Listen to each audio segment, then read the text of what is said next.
Hi, welcome to this live reading from Flicker to Fire, Crimson Sash Book 3 by Amanda Marin, and this is presented by Itsy Bitsy Book Bits. Chapter 1. A woman is the first to show up today. She's young, in her early 20s maybe, though she could easily be twice that. Refugees from the nation almost always are older than they look, after all. She has an infant with her, too. A small pink-cheeked girl who makes the softest, sweetest sounds I've ever heard. Despite the mud smeared across the blanket she's wrapped in, the baby is happy, completely oblivious to the risks her mother has taken to get her across the border. Nev will help you from here, Darcy tells the woman as I settle in behind the desk. Your case is more or less her area of expertise. I'm not sure what Darcy means. We've been staying in Quebec Village since the attack on the wall a few weeks ago, and working at the refugee center here is too new for me to have found my specialty yet. But the moment she leaves me alone in her office and I look at the half-completed admittance questionnaire, I understand immediately. The form tells me what Darcy didn't. This woman is no ordinary refugee, and neither is her child. They are a portrait of what may have happened to me if Micah and I hadn't managed to escape the nation when we did. You are the baby's mother? I asked the woman gently, staring from her tear-streaked, hope-filled face to the information on the mini float screen and back again. Her clothing is just as disheveled as the infant's quilt, and the chestnut-colored braid wrapped around the top of her head is loose, each stray wisp a sign of the struggles she must have endured. Yes, she tells me. Her name is Hannah. I have her birth certificate if you need it. Even though I hadn't asked for the document, she rustles through a wrinkled stack of papers on the desk between us and slides one toward me. Technically, I don't need to see it, but I can't help myself and glance at the first few lines of print on the page anyway. Name, Hannah Thatcher.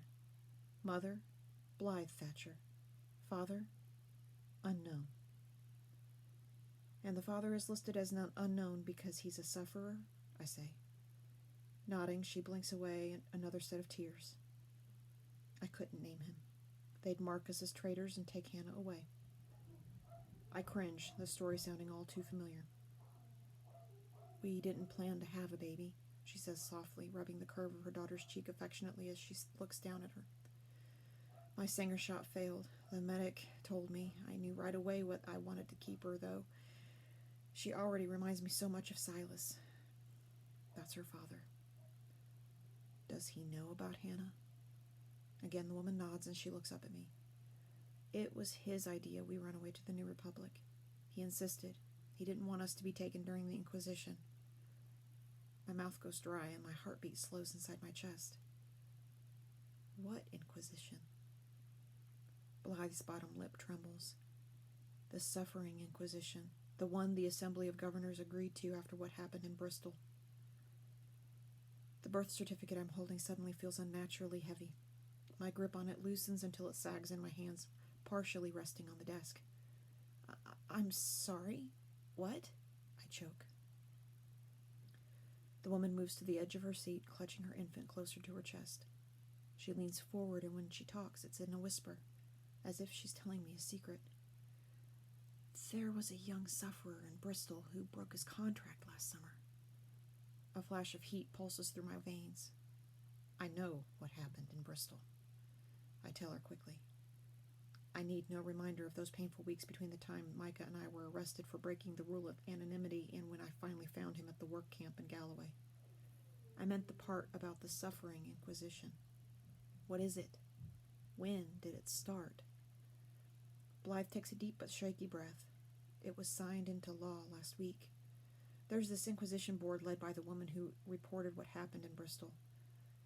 Isla Price, I think her name is. They're conducting random audits of sufferers from Centers for Compassion in all our major cities, starting in the Northeast, then working south and west. They're trying to catch anyone else who's broken his or her civil service contract. It's automatic expulsion for those found guilty. Gasping, I bring my hand to cover my mouth. This is too much. It's harassment. A witch hunt. The sufferers give up everything to serve the nation. They deserve respect. Not persecution. And it's my fault. Micah's and mine. More sufferers. people just like any other, people who only long to love like everyone else, risk punishment now because of what we did, because we broke Micah's contract and got away with it, because we challenged the law and humiliated the nation in the process, because we're free. I'm so sorry, I whisper, hanging my head. I wonder what Blythe would say if she knew who I am, that I'm the girl responsible for tearing her apart from the man she loves, the father of the child in her arms. What about Silas? Where is he now? He was in Champlain, where we're from. He's been selected for the audit, though. He may be in Bristol already by now. That's where they're sending everyone. She sniffles, and her face turns very pale as she looks back down at Hannah. I don't think those audits are as random as they're telling us. I think they knew about us somehow. We tried so hard to be careful, but they must have known.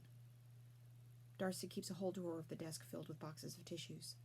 They're intended for moments like these, when the refugee she's admitting to the shelter tells a story so sad it's too much to bear. I offer an entire container to the woman in front of me. Her story is so much more than a single tissue kind of tale. Silas only signed a 5-year civil service contract. Blythe murmurs, dabbing at her eyes. We thought if we could just get through the next year and a half until his term expired, we could be together, get married, be a family. He'd formally adopt Hannah, and no one would know she was his all along. That was our plan. Everything's ruined now. My heart swells with pity for her. I reach across the desk and take her hand. You're safe here. So is Hannah. And with you away from the nation, maybe they won't be able to prove Silas is guilty of breaking his contract. You have reason to hope. Her head bobs in agreement. I'm trying. Silas is a good man. He's so caring and kind. I'm sure he is. All sufferers are, I say softly, squeezing her hand and thinking of Micah. And what, pray tell, is a Sanger shot, or don't I want to know? Darcy asks, gruff as usual, when I tell her more about Blythe Thatcher later. She hands me a pile of plates to set on the kitchen table at the farmhouse. I sigh, already knowing that when I tell her what it is, she'll roll her eyes and scoff with disapproval. It's her usual reaction any time she learns something new about the nation from Micah, Liz, Auden, or me. It's a medicine that prevents pregnancy, I tell her as I set down the dishes. All girls have to get it once a year after they reach maturity. Darcy snorts as she slices through the baguette. What happens when they grow up and want to have families? Silverware's next. I pull spoons from the drawer by the sink to pile by the plates. As long as they're married, they can apply to the governor's office for permission to come off the Sanger shot the following year. Then they can have a baby. The knife clatters to the floor beside the counter where Darcy stands. You have to apply to have a child in the nation? Her voice is shrill, judgment as sharp as the blade she was just holding in her hand. I shudder, even though I knew this kind of reaction was coming. Sort of, I say, hesitating not just because I'm bracing myself for her wrath, but also because I've never really thought of it this way before. Yes, I guess we do. Darcy's hands fly to her hips, and her lips curl over her oddly sharp teeth. It used to outright frighten me when she'd get like this, but I know her better now. I know it's only that she has a powerful sense of justice flowing through her veins, and that her blood runs hot with anger when she sees someone being hurt. She's not all that different from the sufferers in some ways, even if she fights with words and weapons instead of by grace and example. You guess? How can you be unsure? Your nation either does or does not control your natural right to have a child when you choose. There is none of this. Sort of. I shrug. It's not that simple. Before the nation was refounded, a lot of people were so poor they couldn't afford to care for their children. Sanger shots were instituted to help prevent that. People have to prove they're financially secure and responsible enough to be a parent now. That's all. There's been a huge drop in unplanned pregnancies since the Sanger shots were instituted. Medicine isn't perfect. Look at Blythe and Hannah. And Isla Price's mother was probably on it too. It helps, though. It's disgusting is what it is, Darcy snaps, slamming her palm against the counter. Forced birth control. You, of all women, should be offended by this, Nev. I thought it was bad enough the nation told you who you couldn't love. Now I find it tells you when and where you may have a child, too. As I reach for a stack of cloth napkins, my shoulders droop. She's right. I should be furious. I'm not, though. Instead, I feel naive and ashamed, just as I always do when she points out the truth, so simply. Why is it the Nationals are so complacent? Darcy fumes as she scoops up the fallen bread knife, rinses it, and resumes slicing the bread. You must fight for your liberties. No one will do it for you. The back door by the kitchen swings open then. There's a slow creak, a series of dull thumps as the newcomers stamp their feet to shake the snow from their boots, and talking, muffled by scarves and high collars. One voice stands out over the others to me, just as it always has since the day I first heard him speak. Deep and soothing, equal parts confident and calm. I look up quickly to see him standing in the threshold, and I immediately forget about napkins, Darcy's lecture, and the suffering Inquisition. Micah!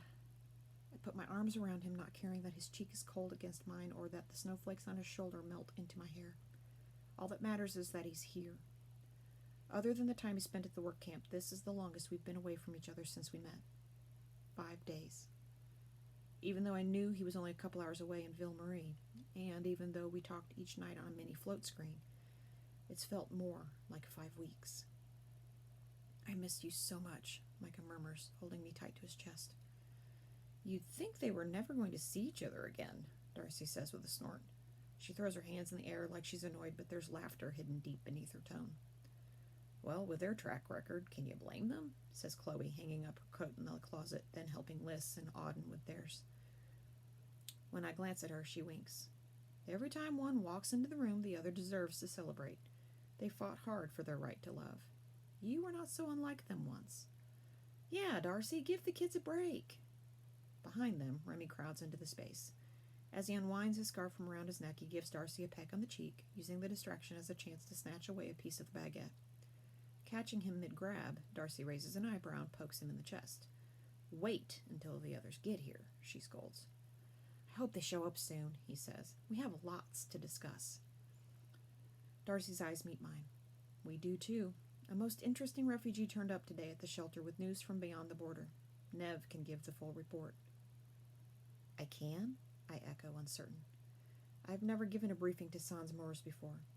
My stomach flips nervously at the idea of it, of all eyes looking at me, of the questions they may ask, of how little time I have to prepare. You can and you will, Darcy confirms, pointing the bread knife at me. The gesture comes across as far more threatening than I'm sure she intended. You tell them everything just like you told me, and it'll be fine. Remember what I said. No one understands this like you do. Michael looks down at me, his brown eyes wide and worried. What happened? He whispers. Before I can say even a syllable in reply, the kitchen door swings open again. The others have arrived.